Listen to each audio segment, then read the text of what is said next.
Hey, good evening, everyone. Welcome back to the second day for AI on prompt engineering. As before, my name is Richard Wright, and today we're going to be covering the last few topics that we need to do so to really get you on the way to be very good at using AI, specifically in your studies, but also one day in your workplace. But as usual, I'm first going to hand over to Dr. Chetty just to do the introduction and welcome for us. Thank you, Doctor. Thank you so much, Richard, and a very good afternoon to all our students that are joining us. Firstly, I want to say that this is quite an exciting one for us in terms of our sessions. Artificial intelligence is proving to be a very decisive tool in terms of shaping higher education, and I'm glad that yesterday's session proved to be very engaging with our students. And from the responses and the chats, it's clear that we have many students who are exploring artificial intelligence, are familiar with artificial intelligence, and this gives us a good opportunity for us to build further on what our students already know. And I think from yesterday's session, we provided a very good introduction to what is artificial intelligence, as well as the pitfalls of artificial intelligence if we do not use it appropriately. And I think today's session, as you pull up more further into the engagements of artificial intelligence, looking specifically at how do we prompt artificial intelligence. I must also say that this is not just a tool for undergraduate students. Many postgraduate students are actually using these tools to shape their research. Academics are using these tools to shape their research. So this is a critical skill, and if you can master the skill now, you will find that even as you start developing through your years with artificial intelligence as part of your learning experience, you're going to find that it becomes an important component to your entire academic space. So I'm grateful for the fact that we had so many students yesterday, and I know for a fact that we're going to have many students today, but above all, I'm hoping that we have some of those good engagements that we continue from yesterday into today's session as well. And with that said, I wish all the best as we look into the next session. And Richard and the colleagues as well, thank you so much for the facilitation. And to our students as well, all the best. Thanks, Richard. Thank you, Denzel. So I'm just quickly going to switch on my camera as well, just to show you that I am not AI. But currently, this can also not be trusted. I saw one where the guy is actually walking around speaking into a microphone. He made a copy of himself. The AI is actually joining the meetings on Teams. So, and it looks very, very realistic. And I'm going to switch off my camera just to save your data, um, as we do want you to stay until the end for today. Can I just see in the chat who of you have started with the online course? If you can just pop in there that you have started with the activities online. And also perhaps share a bit of your experience so far. I see Kodev, I went through some of the posts during the day, and there was a lot. So congrats on everybody that is making a lot of progress on there. I see somebody that shared a link as well to YouTube.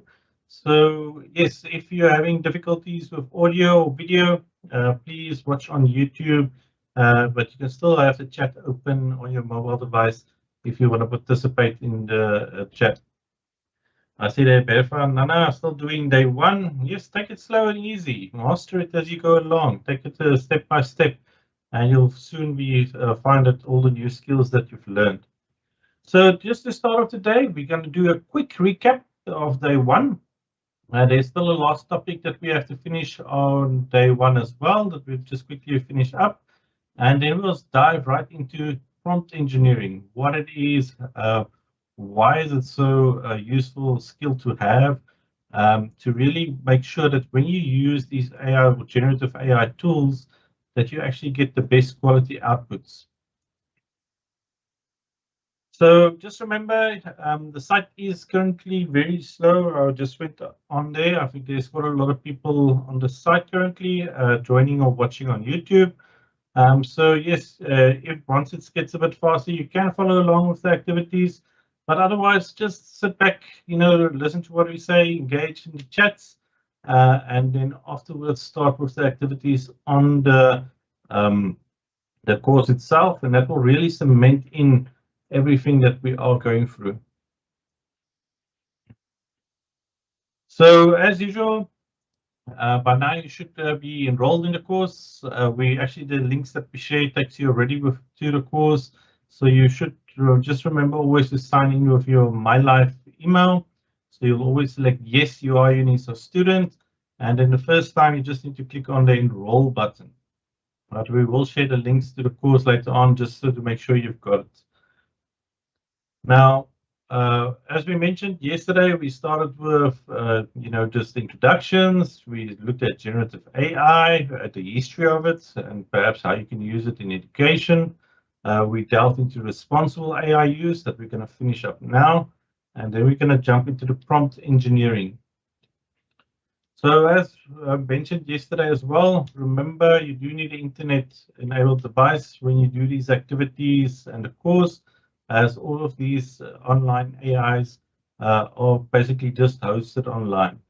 If you've got a very expensive PC, I'm talking about almost 100,000 Rand with the graphics cards, you can actually run local LLMs. It's quite popular with people that has these devices. But still, for the everyday of us, I think it's a bit out of reach still. There's one activity that do require Microsoft Edge, but remember, you can always skip that activity. Just have a look through what the activity is, but it's more regarding machine learning. And then you need access to the discussion forums to actually complete the activities, and then a Microsoft and or Google account. So remember, optionally, have multiple ones so you can see what the different large language models produce for you. So as mentioned yesterday, we went through the generative AI, just a short history. Where does these AIs fall into the bigger scheme of machine learning?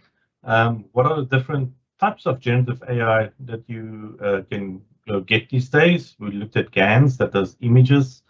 And we looked at, for instance, large language models that does the text space that we interact with. And then you get the ones that also produce the music. So I hope some of you have already produced some music that you can perhaps share with us a link in the chat as well. If you used the Suno, went through the Suno activity, I hope you enjoyed that activity. It really shows you what is the power of AI. So today we're going to start off just where we stopped with the responsible use of AI in education.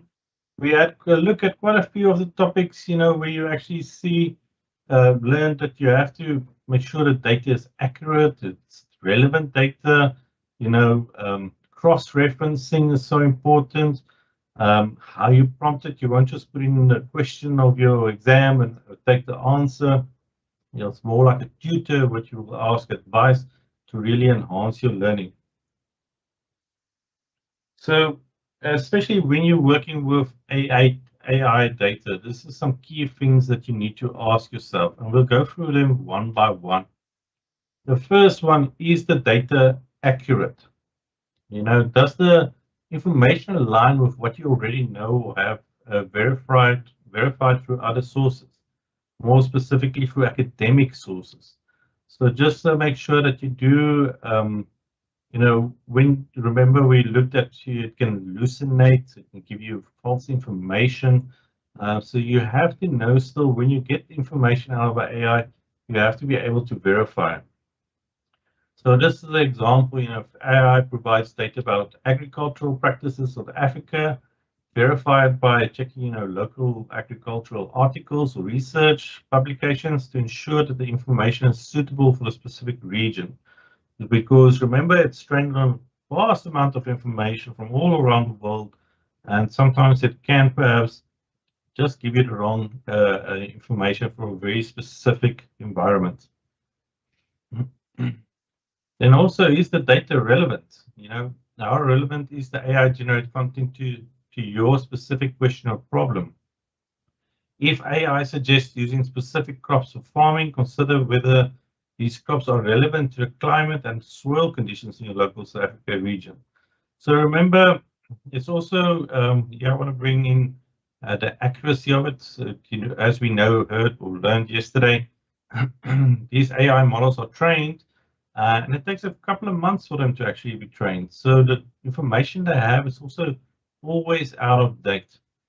So the new AI models does search the internet just like we would, to get some more relevant information, but it's still not part of its core learning.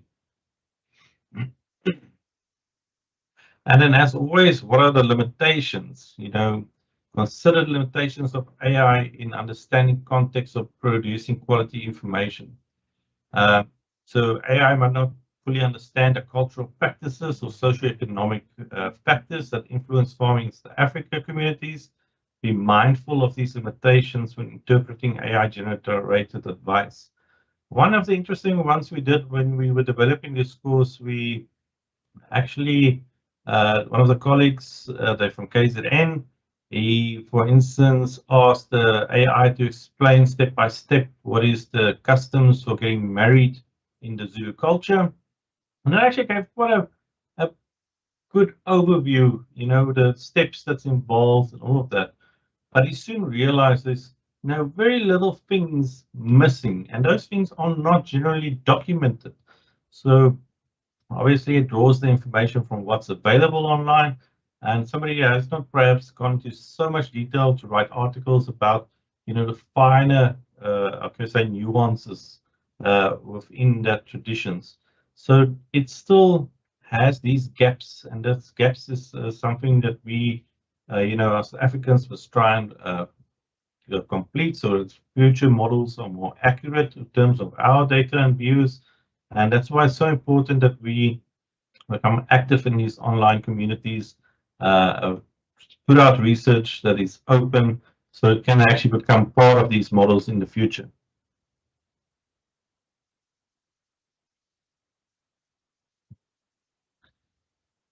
Now, what is the scope of knowledge? Now, this is what we said as well. So the one is the time limit difference.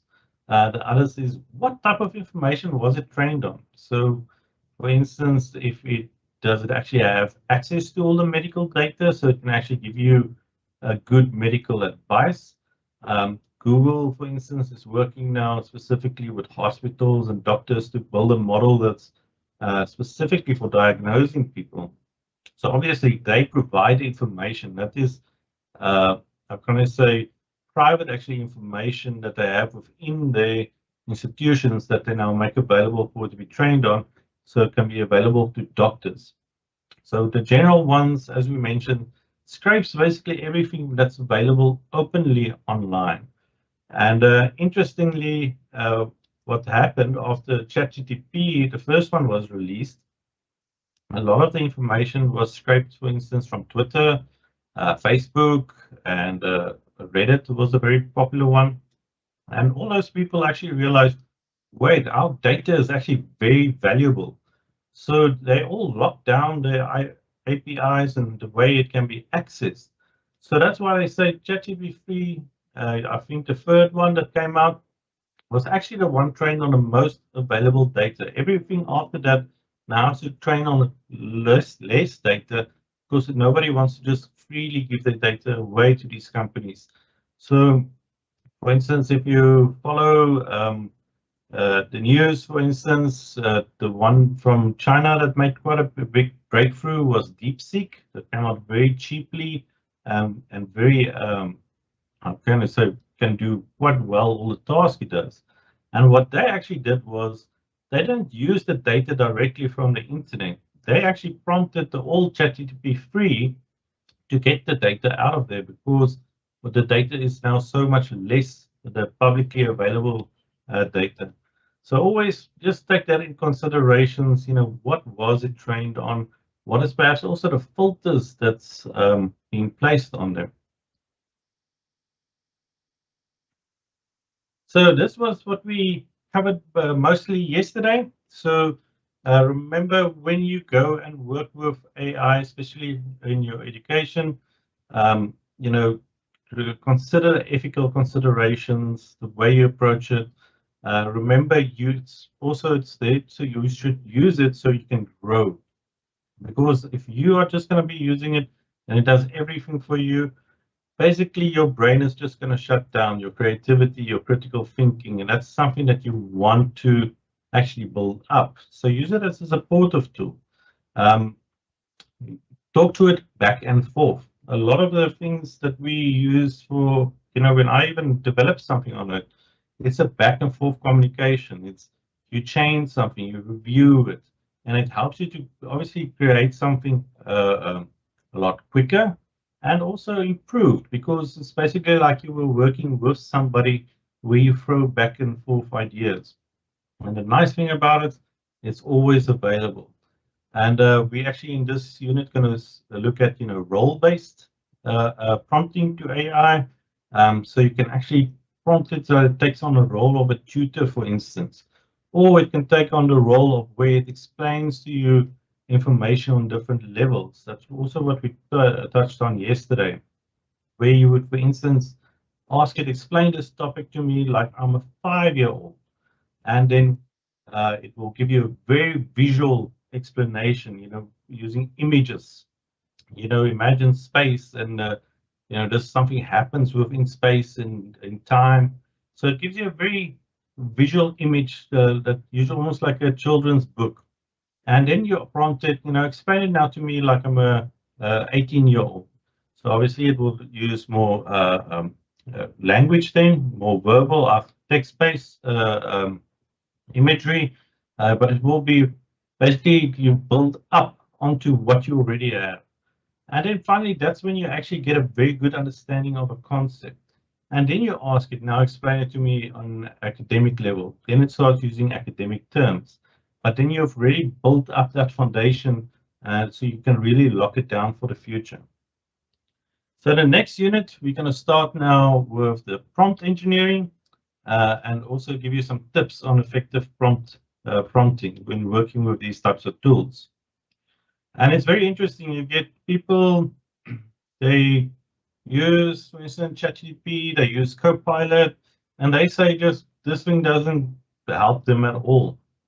And then, they don't get correct information. It's not information what they were looking at or thinking about what they would want to get. And it's all actually to do with prompting. And that is why it's an additional skill to learn how to interact with these AI models. They are getting a lot better, but still, remember, when you work with this type of technology, they don't know what you're currently, for instance, looking at, or what your thinking is.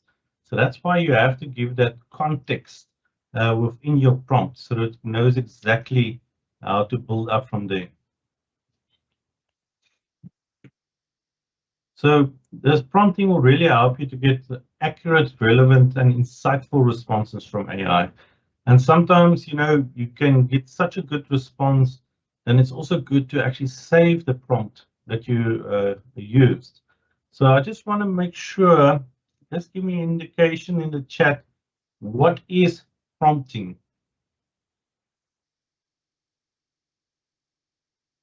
Let's see if anybody knows. Actually, when I say prompting, it's a very relatively new term that actually came out in the last few years. First, when you said people, yeah, you must prompt it, and they're what? And then no, now everybody basically almost knows about it. So prompting is basically what you're typing. Yeah, it's the questioning, and you've got it, Getzi. And so yes, it's the way you actually phrase your question, and it's the text input that you put in. Now, obviously, it can also be audio these days, but still audio gets transcribed to text, as these are text-based models. But yes, it's the way you phrase your question. So by the end of this, you should be able to define prompt engineering and understand its significance. You develop some skills in writing clear, effective prompts, understand the importance of context, and refine prompts for optimal AI responses. And then lastly, also apply role-based prompts to simulate different scenarios with AI. And really with role-based prompts, it can be very effective. It's one of the things I actually discovered very early on, is when you give it a role, you can even give it a fun role. You can say, reply to me as Homer Simpson, for instance, and then all its phrases will be from there.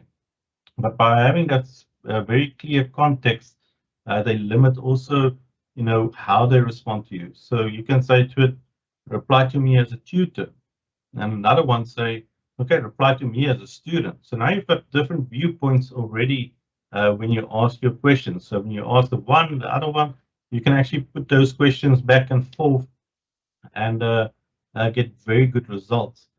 And this is also where a new term that you will hear a lot now is agents, where agents are actually consist of multiple AIs and they actually communicate with each other. So the one is, for instance, takes a researcher role. All it is, and the other one is, for instance, a search. So they go search for information, summarize it, give it to the researcher.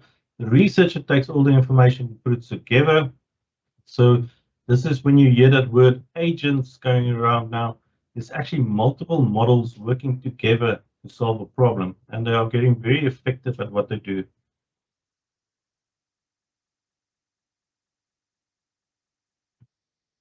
So let's quickly have a few look at these key concepts. I think I've actually got it open here somewhere. Let me just have a look. Yeah. Otherwise, it went a bit wild there.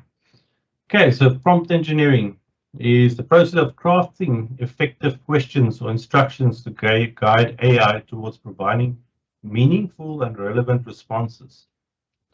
The skill is essential for getting out the most of AI tools, particularly in education, in an educational context. So what do we mean by the context when we actually prompt the AI? Now, the context as defined here is the background information that provides the AI with clarity about what it's being asked. Adding context ensures that AI responses are more targeted, accurate, and relevant. Now, these context windows is quite a big thing. In the beginning, you could only, for instance, type in, I think like 500 words or something, and that's basically the context you can give it. That's what the AI is, its ability to process. Those context windows have grown significantly. Now you can upload almost whole books, and it will take that whole book as a context for your question. So that's why always try and give it as much context, as you can. Say you wanted to reply to an email, perhaps just give back the one, the response you got. We perhaps give the whole email history so that it actually knows the context and what it needs to reply to. So context is very important to when you provide even relatively short questions, give as much information as possible. Role-based prompts is the instructions that ask the AI to take on a specific role, such as a teacher, editor, or counselor, to produce responses from that perspective. So that's why you can actually get views from a different, very quickly from various different perspectives. A lot of times when you want to research something, you want to get it from all angles. You can actually ask it to take on the role of those, how can I say, professions. But you can even, as I say, have fun with it as well and ask it to reply everything to you in Penguin speak, and it will do that as well. Now, refinement is the process of improving prompts by making them more specific or adjusting their structure for clarity and focus. So refinement is really where that back and forth comes in, because a lot of times you'll do a prompt and you'll see the response you get, it's misunderstood. So it doesn't actually give you what it wants. It sometimes takes it very literally.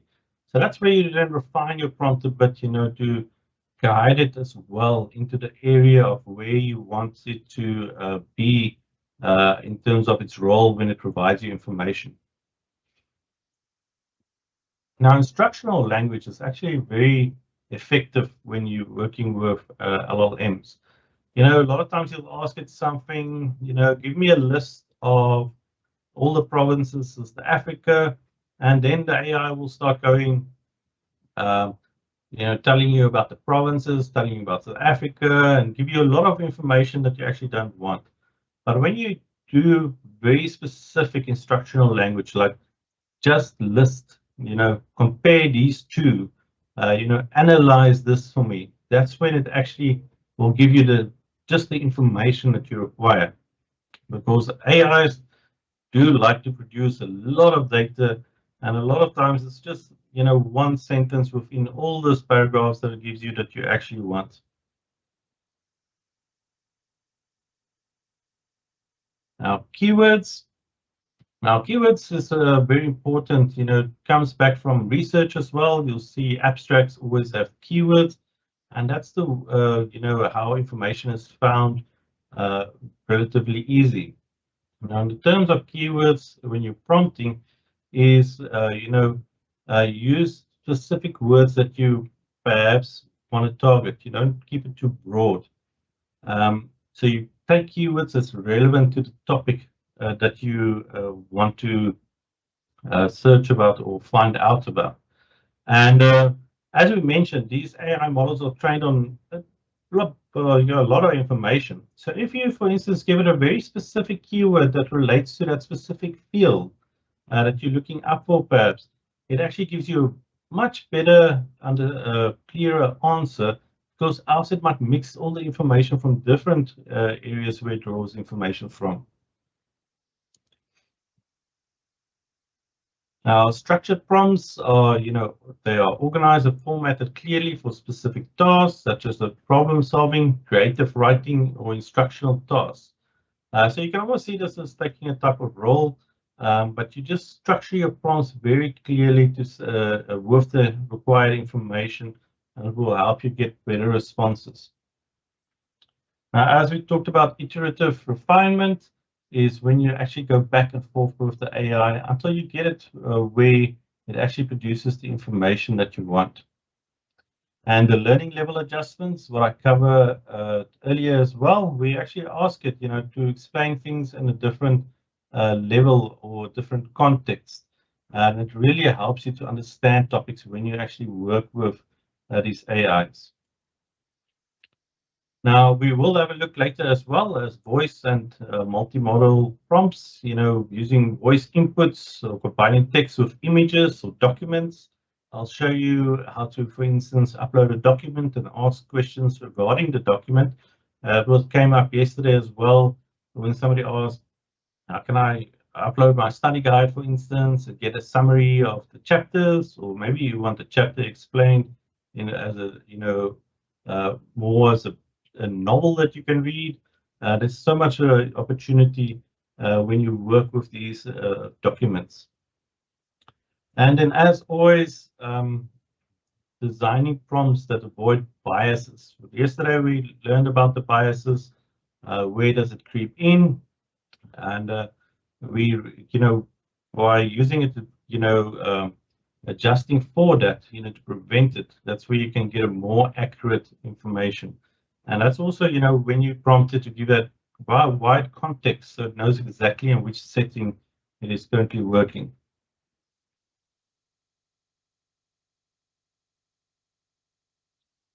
Okay, let me just get back here to my, just close this one.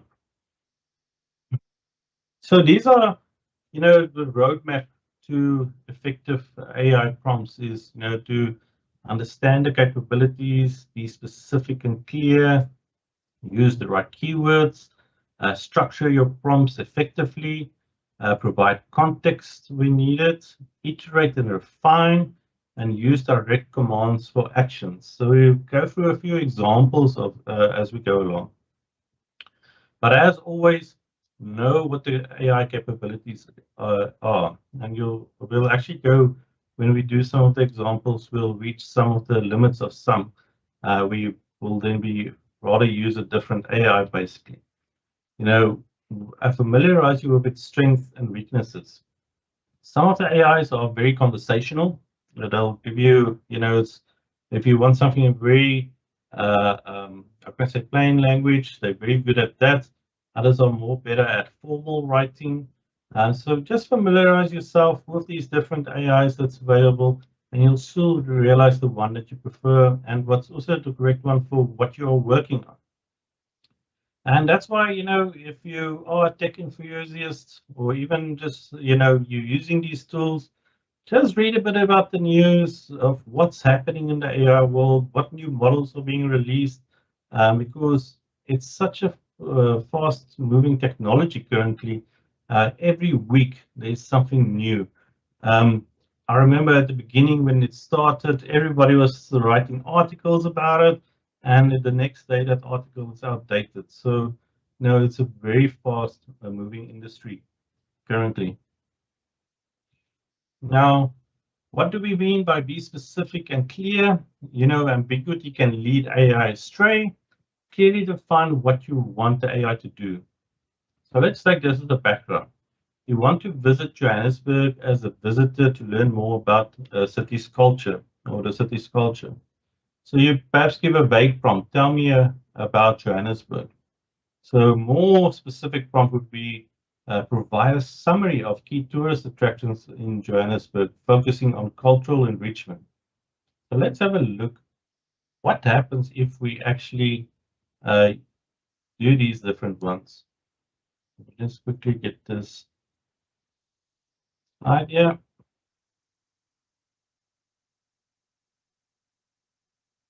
Okay, so let me just escape this one here. I'm going to be using, let's use Copilot for this one. Sorry, this one. So I'm going to use Copilot. So remember, I'll put it in the link in the chat as well. So if you want to follow along, just click on the link, sign in. Remember, you can sign in with your MyLife email address, or alternatively, you can also use a private Microsoft account as well, like your Outlook email. And I'll show you the difference a bit later, where the one might actually be better than the other. But because I'm here signed into my school, it's my mylife.unisa.ac.za. In my browser, I'll use this one for now. So I'm going to ask it first, as we had in the example, let's give it a vague prompt.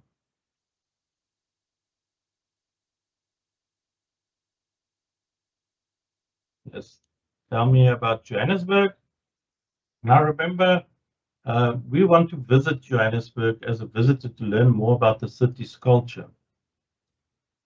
Not necessarily its geography, its population size, all of that information, or its history. We want to know what is the current culture of Johannesburg. And we want to find key tourist attractions that will actually teach us about that. So it does have some, landmarks, and it does cover culture as well. But it just says numerous museums, theaters, and galleries. So it's very broadly, I can say, gave us an overview of Johannesburg. But if I'd say now, for instance, a very specific one, provide a summary of key tourist attractions in Johannesburg, focusing on cultural enrichment.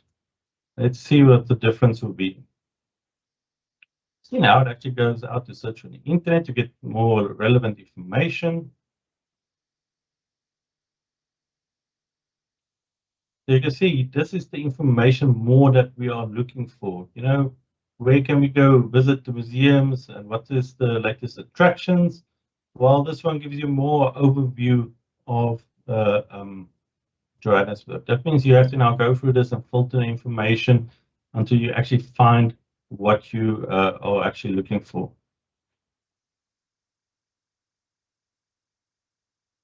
Let me just quickly start this one again.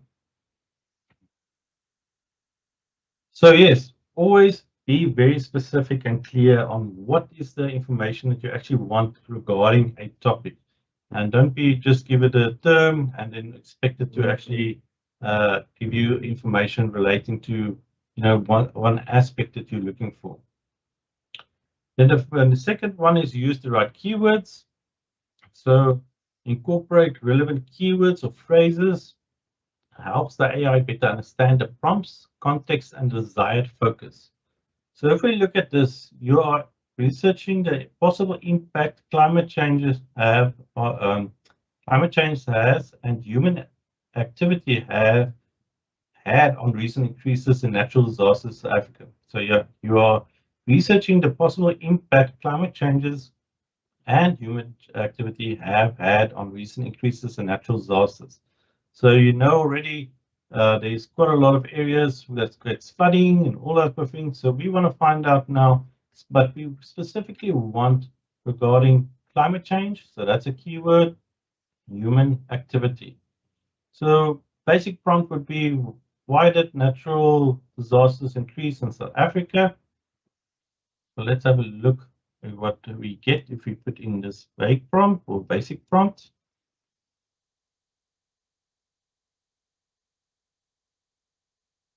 I'm just going to start maybe to start a new one here. I don't want agents. We just continue with this one. Start here.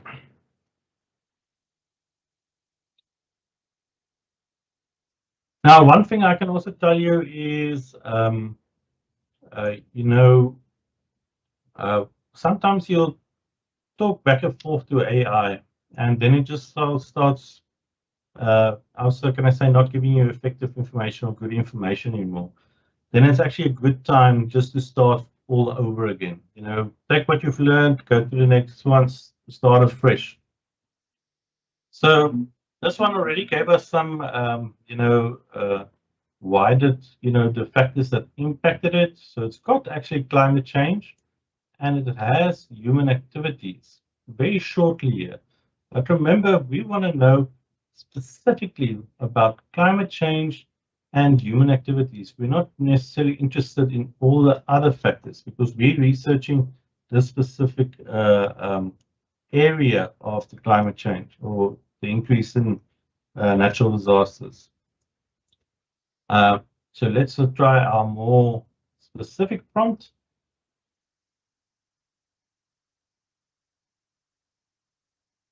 So now it actually gives me, okay, climate change. This is the impact.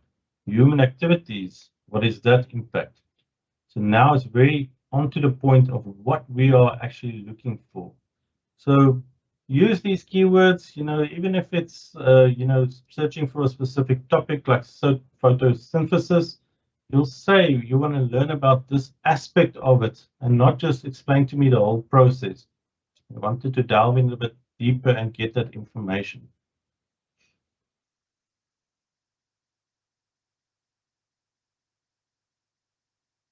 So the next one is to structure your prompts. Tailor the structure based on the task type. Is it information retrieval? Is it problem solving? Or is it a creative task? Instructional tasks or opinion on analysis. So by using, these type of structures, you can already define the output that you will get. So let's have a look at this example. There's a water shortage due to a lack of rain in your areas, resulting in hardship for farming and a shortage of drinking water.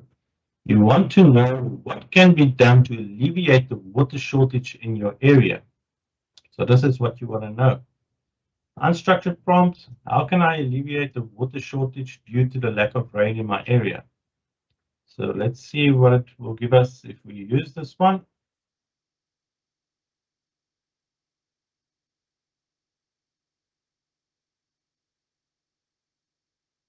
Open up the browser again, start a new chat here.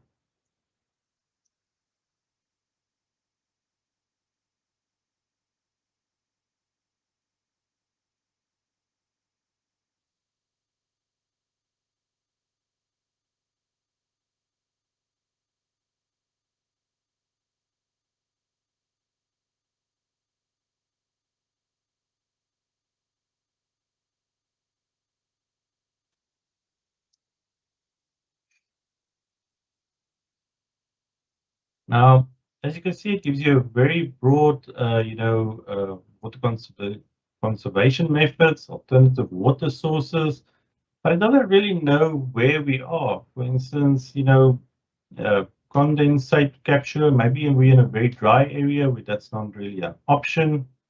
So it doesn't really have how can I say, it gives you a broad overview, but we want to know specifically the steps I can take in my area.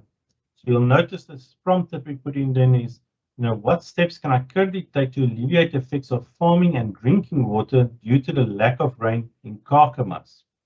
So you now give it a very specific location. Now, usually what you would do is still give it more context, say perhaps give it some more information about Kakamas, just to make sure.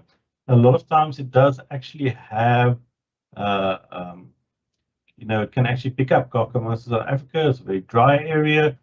So what type of crops are usually there, that type of thing. Now, structuring your prompts also, as we said, if you want to have it analyze something, you'll actually mention the two that needs to be compared. We'll see an example of that next when we actually look at the instructional words that can be used, but always give it enough context so it knows what to work with.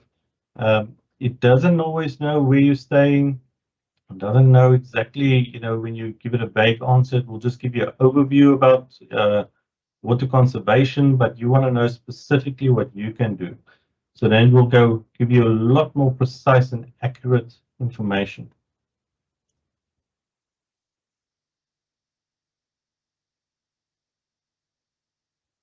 Now, this is where we come in, providing context, and as we mentioned, context can be provided in a lot of ways, but the best way is also to have it already within your question. And then, but you can always then add more documents, upload documents to give it more information about it. Where's this thing? I jumped around. So, for instance, let me just jump to the next one. So, for instance, a small-scale fruit farmer in the Western Cape region of South Africa wants to explore opportunities to export his produce internationally. He needs information to export regulations, potential markets, and available government assistance programs tailored to the farmers like him. So if we look at our prompt for does not provide any context, it's just tell me about exporting produce. So let's have a look what happens if we do this one. So if I go here, create a new one. So this, as you can see, it doesn't give a context where we had in the background. It's in South Africa, it's in the Western Cape, and the information that they want. So when you do this, it will go and find information, but it will give you a very broad term. This is more for international. It doesn't give you specifically what is the regulations in your area, and that's why it's so important to give it the necessary or required context. Now, what you can do is, for instance, here you can see we say, I'm a small-scale fruit farmer in the Western Cape region of South Africa, interested in exporting my produce to international markets. Please provide detailed information on the export regulations I need to follow, potential international markets of South Africa, African fruit, and any government assistance programs available for small-scale farmers like me. So yes, it is a lot of typing when you actually do effective prompting. That's why it's also, you'll see later how you can use your voice, but you do want to provide a lot of context to work with, and so you can really get the information that you need. So now they actually give you very specific information about SARS and potential international markets. That's usually probably where South Africa exports to. Maybe they've got the export partnerships with them, so it's lower tax rates, government assistance programs, and give you that information. So by just providing a little bit more information about, what is it that you need, it's basically the context that you feed in, compared to when it's very short, it can't read your mind yet, maybe in the future, but not yet. So please give it a lot of context. And we'll show a demo later how you can actually add documents as well to this type of context.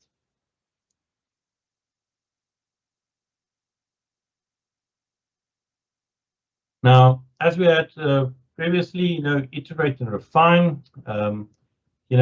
Sometimes you just need to tweak your prompts, based on the AI's response. Maybe you, type in a question and it comes back completely of, misinterpreted of what you actually want. But through that response, you can actually see where it went wrong. Now, when you do get that, once it goes off a trail in the wrong direction, it's usually very hard to get it back.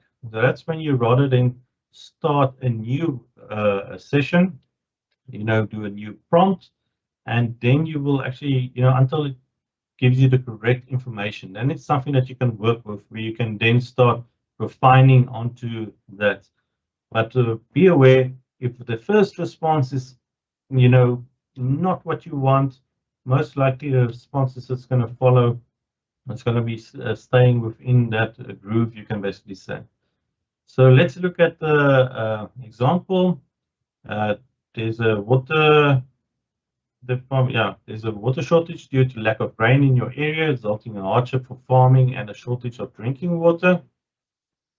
Vague prompt is, what can I currently do to alleviate the effects of farming and drinking water due to lack of rain in Kakamas? More specifically, so we can do this quickly. The first one, so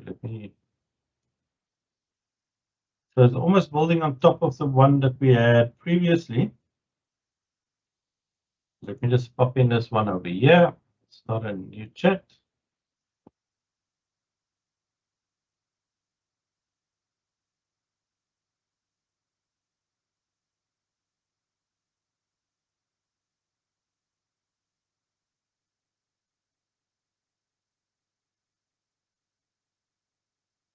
So it will give you, a little bit of information. It gives us more or less what we want, but now we want to dive in more specifically to refine it into a certain area.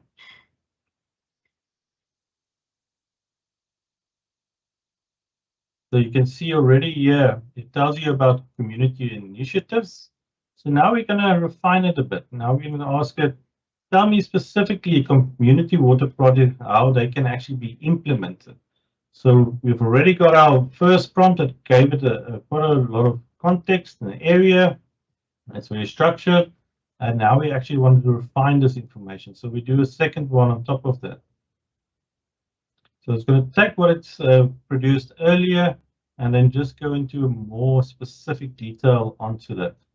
So that is how you always refine it. So don't go on just the first response it gives you.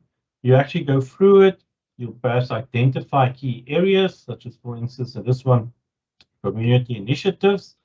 And then you can go and ask it now, with that community initiatives, how can I actually implement it? I just want to see a thumbs up. Are you guys still keeping with us? Oh, can't hear. How guys can get the session on my later? Oh, network problems. Ish. Yeah, the networks all over the country is giving problems with the fibers and all of that. Network probably too. Yeah. See, there is some thumbs up at least. Remember, yes, the session will be available on YouTube directly after this. We'll be live streaming. So after that, you can get access to it and watch it immediately. Okay, so let's have a look. So you know now, okay, can be very, you have to give it enough context. You have to structure it to take on, what is it that you want from it? Must it analyze something? Must it compare something? Or must it be just creative and write you a story? But sometimes you want very specific outputs. As we mentioned with those keywords earlier as well, we would say list. You just want the actual output, not everything else it writes around that specific topic. So the one we're gonna look at here is, let's have a look at just the differences, what it does with this type of prompt. So I'm going to ask it very conversationally. Let's ask it in this one. I'm just going to ask it, I need help with translating a phrase. How are you in Zulu? I'll see what it gives us. So sure, the phrase, how are you translates to Ujani in Zulu. Is there anything else you'd like to translate? So it gives you a little bit of just a bit more information that you probably want. So when you give it very specific prompts in, let's see here, so it doesn't give you, for instance, the sure and all of that. In Zulu, how are you is translated to Johnny. So it's very just directly. Some of the other ones, if you ask it, it will give you a little bit of history about the language and all of that. So yeah, when you ask it, you can even say to it very clearly, only reply with the translation of how are you? That in blue.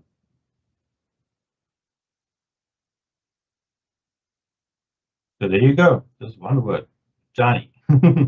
So I don't know if there's any coders amongst you doing IC, I'm going to say computer science.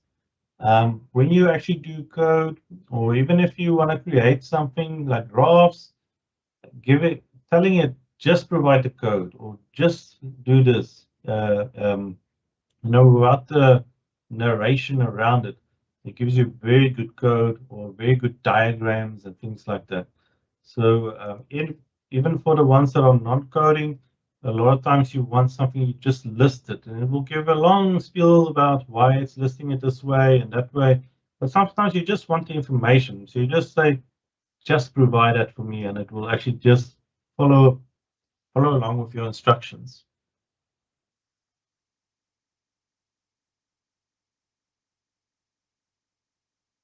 Okay, so let's.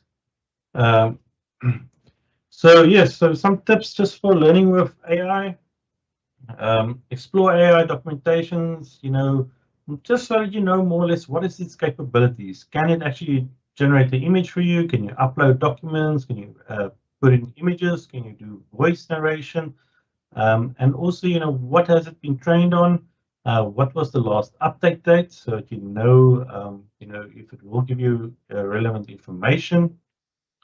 And also, a tip perhaps is, when you get a good response from a prompt, save that prompt that you use and also the response that you get. Because, in the future, you might want to go back to just see how you phrased it so you can get that relevant information.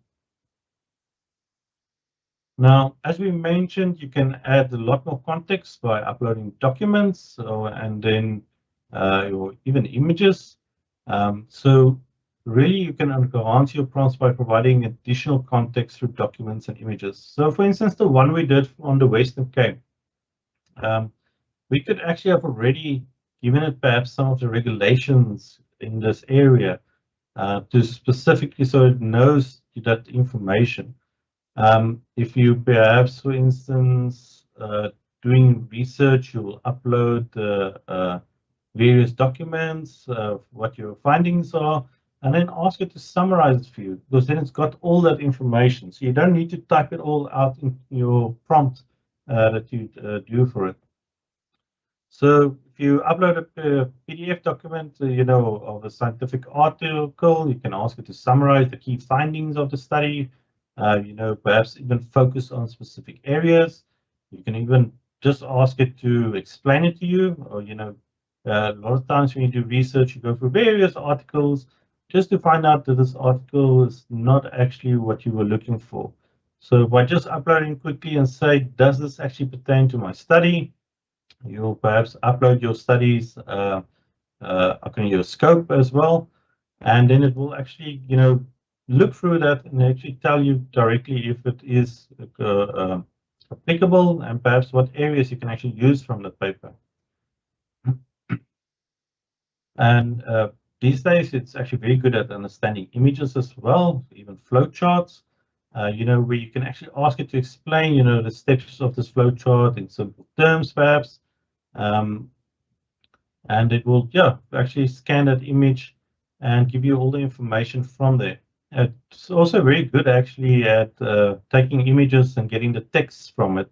So if somebody sends you a picture of a long URL, for instance, just pop it in the AI and say, what website is this referring to? And it will actually give you the website, type it out for you, and something that you can click.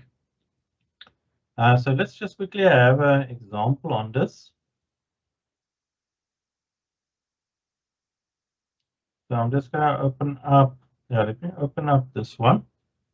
So the first thing I can do, for instance, here is it's got this add file button at the bottom. So I can click on that. I've got for instance, a study guide here for course 2601. I'll open up the document. We'll see it will upload it. Now remember, you can actually add quite a few documents. And I can actually ask this, what is the main academics name? Yeah, let's just do that. So I don't say, because it already has that document already, it will go through there and it will just give you, oh, okay, it's P. LaRue, even give their email as well.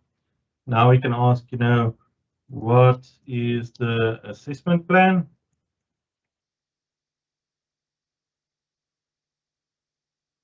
You'll notice I don't need to tell it, what module it is, give it all that background information in my prompt, because it already has all that information within the study guide. And it will tell you exactly, assignment 1, multiple choice, counts 15% of the year mark. Assignment 2 counts 35%. So just so easy. It's basically, you upload the document and it will analyze it for you. So if you've got your documents, it can actually summarize it for you, your study guides, for instance, and then I can even ask this, to perhaps translate it even for me. So just ask it here quickly. Please translate the assessment plan into, I'm just going to do Afrikaans, for instance. And there you go. So and remember, you can do it with all the languages in South Africa. Some that's not even supported by Google Translate and all of these. The accuracy we have added with various students is very good. It's, as they say, it's understandable, with some of the languages, but it's improving month by month. Where do I refer when writing assignments?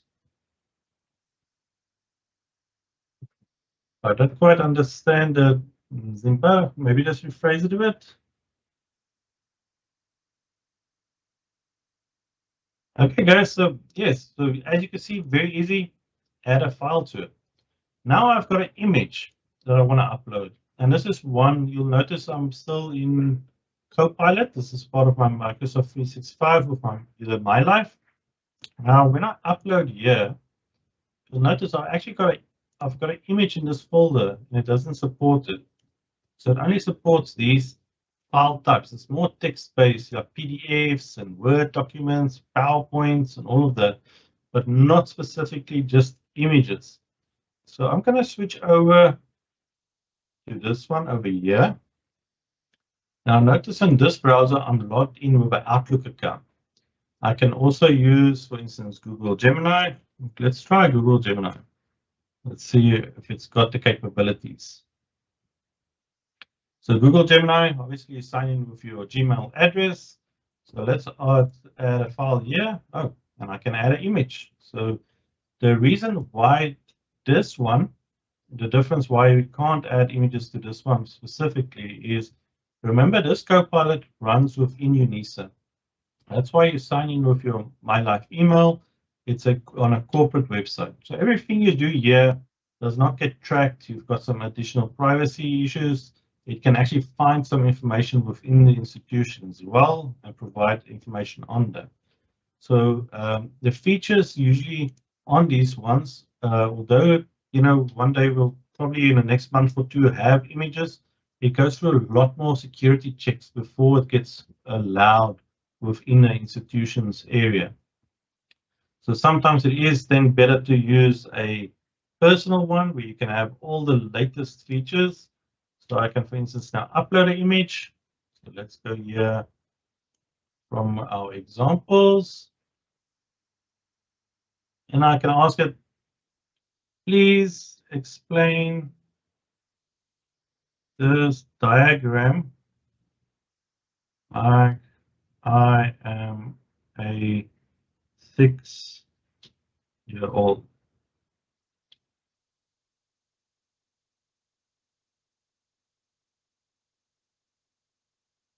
Okay, so I'm just quickly going to open up this image. So if you joined yesterday, you will remember this one. It's the chart that we went through. When should you be using AI? So it does give you, where you start. Nafma went through, the situation with the journalist. Does it matter if the output is true? Yes, no, whether it's safe to use AI. So now I asked it to explain this image to me like I'm a 6-year-old. So it will start with, this is where you begin your journey. Does it matter if the output is true? This means, does it matter if what ChatGPT tells you is correct? If no, red line. If it doesn't matter if it's right or wrong, like if you're just playing a silly game, then it's safe to use ChatGPT. That's the green oval. So it explains it very thoroughly, this image. So you get these diagrams in your textbook, and it takes you ages to work out how do all of these things connect, or what does it relate to. Just upload the image of it and ask it to explain to you in very simple terms what does it mean. And you can actually, while you have this open, have the image open as well and follow along through that all the content. Richard, we have a very interesting question in the chat. The students would like to know, is there a limit of the size of the document that you can upload? And does it make a difference if you're using free versions of artificial intelligence? And some of the students have responded to say it's the amount of times you upload and not the size. Can you guide us on that one, please? Yes, so currently, it all depends on the context windows that the AIs can work with. So let me go back to this one over here. So this one, Copilot, this is within UNISA. So it's your My Life email. So yeah, it's free for you to access because you're a UNISA student.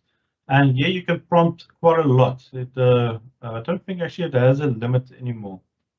But the file uploads, usually we'll just have to make sure, how many files you can exactly upload. I'll find out for you quickly when Nafma is presenting and just give you the limitations.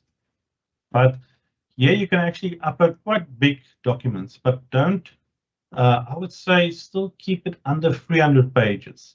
As soon as you go more than that, it actually summarizes the information as it's loading. So as I said, the best way is to, I think, still have about 70 pages. Every time there's a new release, it gets increased.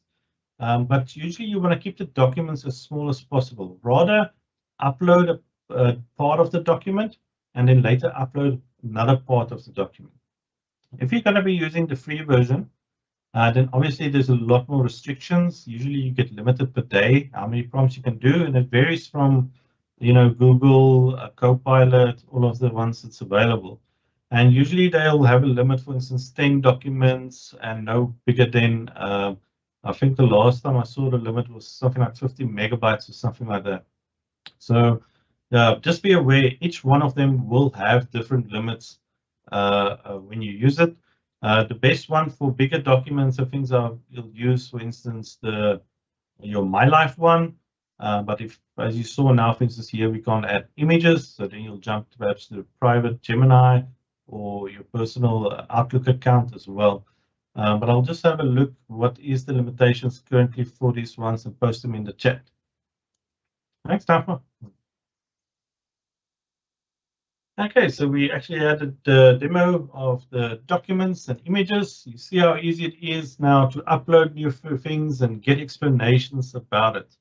Now for the next section, I'm just going to hand over to Nafma. That's really going to give you some advanced tips and prompting techniques. Thanks, Nafma. Thank you, Richard. I'm also just going to share my video for a few seconds, like Richard said, to save everyone's data, and then I'm going to share my screen. Give me 1 second.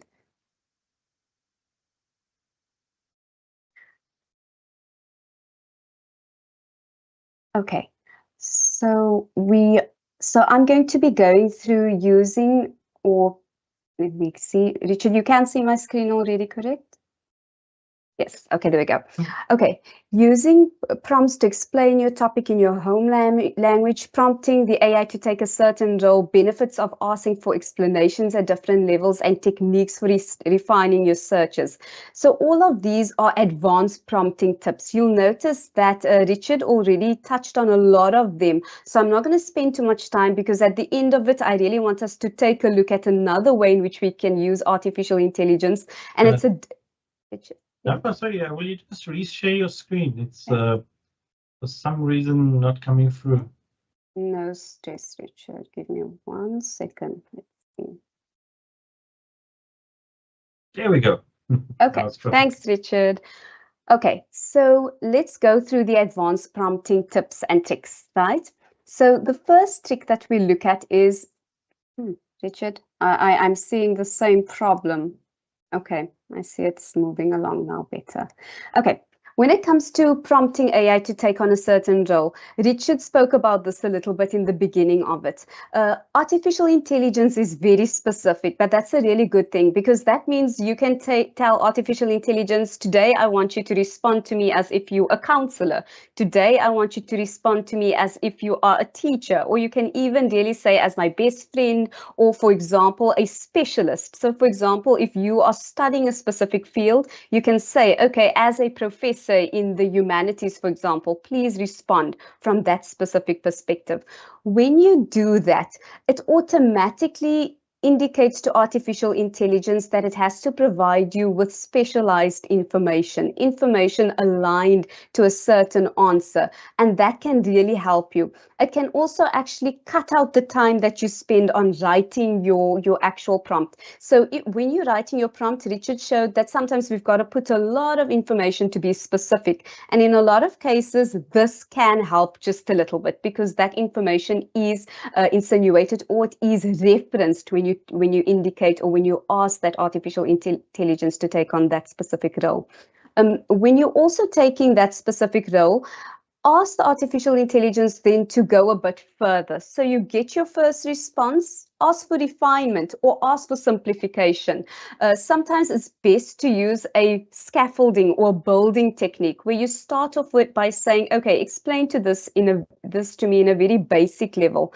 And then once you see the basic explanation, you might think, I want a little bit more information. I also want to be able to speak about this a little bit more. So you then say, okay, please take it up to an intermediate level, and then an advanced level. So when you do that, you'll start to see that the artificial intelligence, it's going to give you different perspectives, and it's going to be able to basically strengthen the responses that you in the end formulate, or your understanding of it. So just keep or take note of that. Usually when you're asking a question, your role specification, it can cut out a lot of time when it comes to your prompting. Something else that you can also do,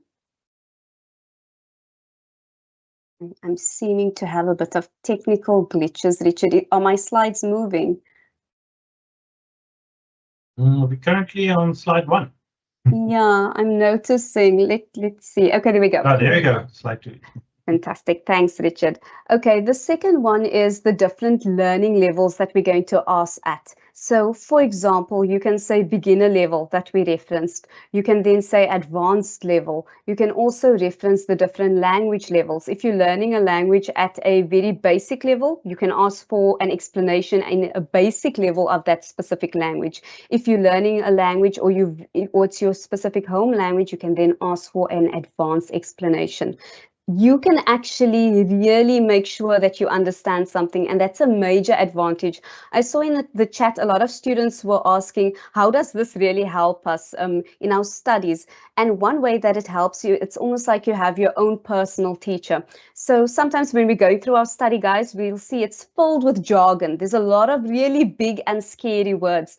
You can actually take those words, put it into ChatGPT or Copilot and say, please break down this word, please explain it to me. And once you start understanding those explanations, it becomes easier to understand those different modules that you are enrolled in. The same with your textbooks. It's not necessary to put everything in the textbook in, but there might be something that's explained that's really, really complex, and you can ask AI then to explain it to you. Another question in the chat I saw was related to data and how do you use it when it comes to data or subjects or let's say professions that's data heavy.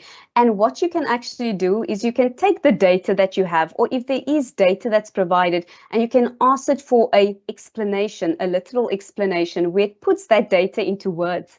And when it puts it into words, sometimes it becomes much easier. I know a lot of the times when I see a lot of numbers, I start to get very, very nervous, and my brain kind of goes, this is too much information to digest. But all of a sudden, when you take that numbers, you put it into artificial intelligence and you ask for an explanation, it becomes much, much easier. And again, like Richard said, have the two, let's say, two parts of information at hand, look at it and compare it. So you'll be able to see, this is the explanation AI is giving me. This is the data that I have. Does it make sense? And obviously use more than one time to actually ask for the explanation in order to perfect it, or in order to get multiple perspectives, and also to cross-reference the information that you received. The next thing that you can do is the techniques for refining your searches. Again, when it comes to refining your searches, the first time you prompt something, for example, tell me about renewable energy, like Richard referenced, you'll get your explanation, you'll get a very vague response. But then you can start saying, okay, I want to know the advantages of renewable energy.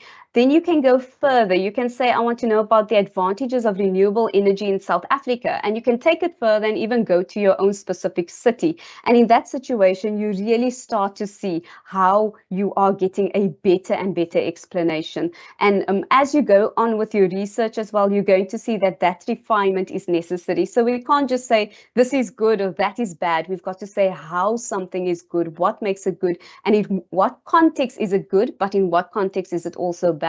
So it also just builds on your critical thinking. And we spoke about that yesterday as well. A major concern is that you overuse AI and we reduce our critical thinking. But with this, we're actually forcing ourselves to think more critically, and we're using AI to help us. So ask follow-up questions. If AI gives you a response and you kind of go, I still don't get it, AI is there to answer it as many times as you want to. So ask it again. Ask for examples. I saw that in the chat also there was a question asking for examples of prompts. Even ask artificial intelligence, please give me examples of good prompts and bad prompts, and it will really, really help you. The next thing would be explaining topics in your home language. So again, we're seeing major advancements in artificial intelligence where it's not just stuck on English, where we now have multiple home languages and diverse languages essentially that we can communicate with artificial intelligence in. And what we're seeing is that when we ask it for descriptions in our home language, the results is becoming better and better. And it's also more enriched with our cultural knowledge and expertise as well. So when you're using these prompts, don't think that, okay, I've got to use a specific language. I've got to use this language because this language will give me this results. No, use your own home language and you will see how it increases your understanding, but also you'll start to see that AI is becoming more and more flexible and much, much better. So try to do that. You will see that when you add those three things to your toolbox, your prompting just becomes better, and it cuts out a lot of time, because sometimes when we have to type out an entire prompt, Richard showed us it can become incredibly long. But when we use these advanced skills that seem really simple, they just save us on time. And as students, we know that's something that we always want to do. Okay, so when it comes to learning with AI, remember you need to save your results. Why do we save results? It's almost like when you start to see the information that you're getting from AI, you want to continuously check if the information is incorrect, if it's correct, if it's changing, and why it's changing. And this is also very useful for your studies because sometimes it could be a specific word, a key word, like Richard said, that you're using, that's changing the outcomes and the results. But that's also very important because that keyword could be very important for your studies, and it could indicate to you that this is a word you need to focus on when you are writing out the information that you found. It's a word that you shouldn't leave out because it has all these different associations. Also, experimenting again with the roles and the languages, and just revising on what we said. There's a lot of online forums, there's a lot of communities. Share and learn from other people's prompting strategies, and also start to see which prompting strategies work for you, see which ones don't work for you. Because if you start now when you are under a lot of time pressure or you're in a very stressful situation, you already have those templates. You already know what to do and how to use them responsibly. And also, keep a journal. Now, we always say keep a journal, and it seems outdated, but you can even keep an electronic journal and you can see how things change. You can also ask for recently updated information, try different things, but start to see how your prompts are changing the information that you receive and build up on that. So you don't just have one directed information, but you have a lot of information from multiple perspectives. Now, the next thing that we're going to look at is changing it up a little bit. So we saw a lot of typing. We saw that we tried to basically type these prompts into AI and we get responses. But I think we all know that a lot of the times we are very tired of typing. There's real ergonomic concerns. For example, people struggle or they suffer from pain, neck pain, for example, by sitting too many hours and looking at their screens, or wrist pain as well. And in that situation, AI is becoming again more flexible. We even use voice prompting. So now you can actually speak to the AI and you can use your voice in order to prompt it, in order to get answers. Now, this is great because firstly, that means you don't have to type out everything. But secondly, all of us learn differently. Some of us like to read, some of us don't like to read, some of us like to listen. And in this situation, you can actually ask AI to read something to you or to explain something to you, and it can be much, much easier to digest. And in that situation, you can even have a conversation with AI and you can define your understanding. Imagine AI is a teacher and you can ask it as many questions on the topic and get responses back. And that's really perfect because we know in reality, we can't really sit with a teacher whenever we want to and just ask them questions, but you can do that with AI. And that means you can guide your own learning and you can take responsibility for it and you don't have to wait for anybody. Okay, so I'm going to stop there and I'm just going to show you or share a little bit of something else. Give me 1 second. I will share my screen.